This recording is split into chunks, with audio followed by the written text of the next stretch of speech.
পৰ্বতজোৰাৰ টিপকায়ৰ এক নিৰ্বাচনী সভাত ইউপিপিএলৰ কেন্দ্ৰীয় সভাপতি প্ৰমোদ বড়ো আগন্তুক বিটিএডি নিৰ্বাচনৰ দিন চমু চাপি অহাৰ লগে লগে কোকৰাঝাৰ জিলাৰ ১ নং পৰ্বতজোৰা পৰিষদীয় সমষ্টিৰ টিপকাই খেলপথাৰত দিনৰ ১২ বজাত ইউপিপিএল দলৰ এক নিৰ্বাচনী সভা অনুষ্ঠিত হয়।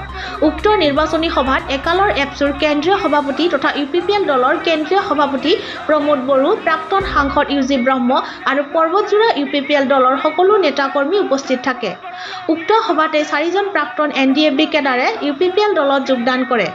উক্ত নিৰ্বাচনী ৰণদংকাত ১৫০০তকৈও অধিক জনসাধাৰণ উপস্থিত থকা পৰিলক্ষিত হয় আৰু ২ নং গুমা পৰিষদীয় সমষ্টিত নিৰ্বাচনী প্ৰচাৰ চলাই ব্লক ইউপিপিএলৰ উদ্যোগত আজি এক নিৰ্বাচনী সভা অনুষ্ঠিত হয়। উক্ত সভাত উপস্থিত থাকে ইউপিপিএলৰ সন্মানীয় কেন্দ্ৰীয় সভাপতি প্ৰমোদ বড়ো ডাঙৰীয়া। সভাপতিৰ বক্তব্যত সংখ্যালঘু মুছলমানসকলক ভূমি নীতিক লৈ ভয় শংকা নকৰিবলৈ অনুৰোধ জনায়। ইউপিপিএলৰ চৰকাৰ আহিলে বিটিআৰত বসবাস কৰা সকলো জাতি জনগোষ্ঠীৰ ভূমিৰ সমস্যা সমাধান কৰা হ'ব বুলি প্ৰতিশ্ৰুতি দিয়ে। পৰ্বতজোৰাৰ পৰা নুৰ ইছলামৰ ৰিপৰ্ট, নিউজ 24 বড়োলেণ্ড। मानोना बे गोलाव सम बर' हारि दानायनि जि जांख्रिथाय आरो सोमावसारनाय बेवहाय फारफ्रोमबो बिथिंनिफ्राय पर्बतजरानि रायजो राजाया बाहागो लाफैदों।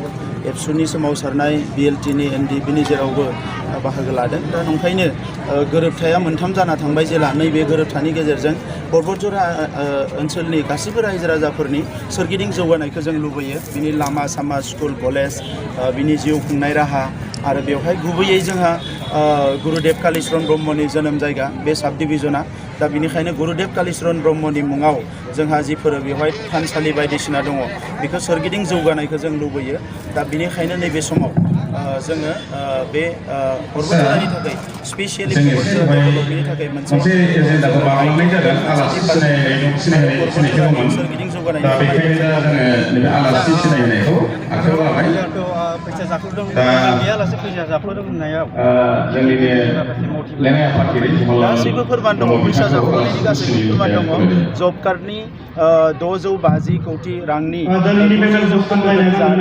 लामा दालांनि गोबां थाखा जादों आरो पर्बतजरायावबो गोबां डकुमेन्ट दङ।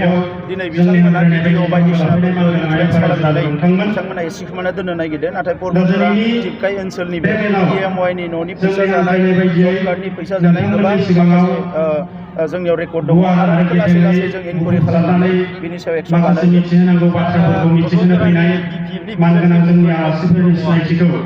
सत्र' बोसोर खामानि मावगोन।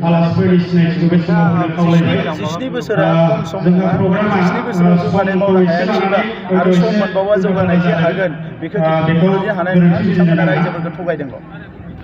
To News 24 Bodoland, News 24 Bodoland YouTube channel. Please subscribe and click on bell icon. Thanks.